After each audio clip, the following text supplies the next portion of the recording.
What if you could practice your sport while you're laying in bed or brushing your teeth? You can. It's called visualization, and studies show it's almost just as effective as physically practicing. One of the best athletes to verify just how beneficial visualization is 23-time Olympic gold medalist Michael Phelps. I started visualizing at 14. In this video, we're going to go over the 3 ways that Michael Phelps visualizes to win all of his 23 gold medals. But before we do, make sure to like and subscribe and comment who or what topic I should cover next. When I would visualize, it would be what you want it to be, what you don't want it to be, what it could be. Most athletes understand that you want to visualize victory, but what most athletes don't do is visualize all the other possible scenarios. So in addition to visualizing perfect victory, you want to visualize everything else that could happen. The unideal outcomes, the outcomes you don't want to happen, and the obstacles you're probably going to face. This way, you're prepared for anything that happens. Any small thing that could go wrong, I'm ready for. You want to purposely visualize all the obstacles and things that could go wrong, and then how you'll overcome them. If you want to know why this is so helpful, during a race in the 2008 Olympics, Michael Phelps' goggles filled up with water just 25 meters into the race. I swam blind for 175 meters out of a 200 flat. But since he had visualized this scenario and could essentially swim the whole race with his eyes closed, he did. He won gold and broke a world record. Won gold and broke the world record. Next, you need to have a clear vision. Michael Phelps' coach, who he's had for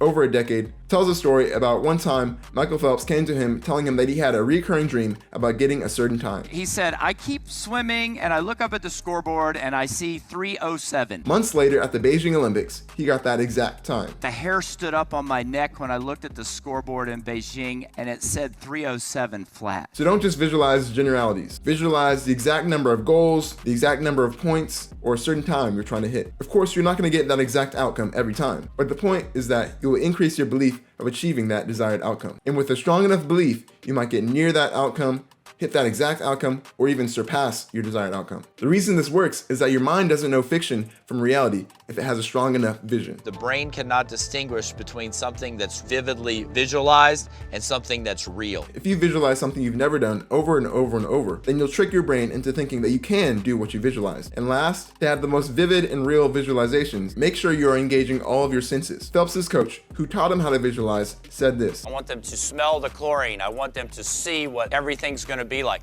I want them to imagine it in the most vivid way possible. Don't just see yourself doing a task. Imagine what you'll feel, what you'll smell, what you'll taste, and what you'll hear. If you can engage all of the 5 physical senses, it will make it all the more real and all the more effective. But in addition to imagining physical senses, also imagine emotional senses. Imagine yourself feeling the emotions that you'll feel before, during, and after the competition. For example, imagine the feeling of being tired. Imagine the pressure of a competition. Imagine the feeling of scoring and doing well. Imagine the feeling of failing and making a mistake. And lastly, imagine the feeling of winning at the end of the competition. So try to visualize every day. An easy way to do this is to visualize before you go to sleep, or even visualize while you're doing monotonous activities like brushing your teeth or doing laundry. If you can visualize with these 3 tips consistently and combine it with putting in the preparation physically, it's only a matter of time before your visions become reality.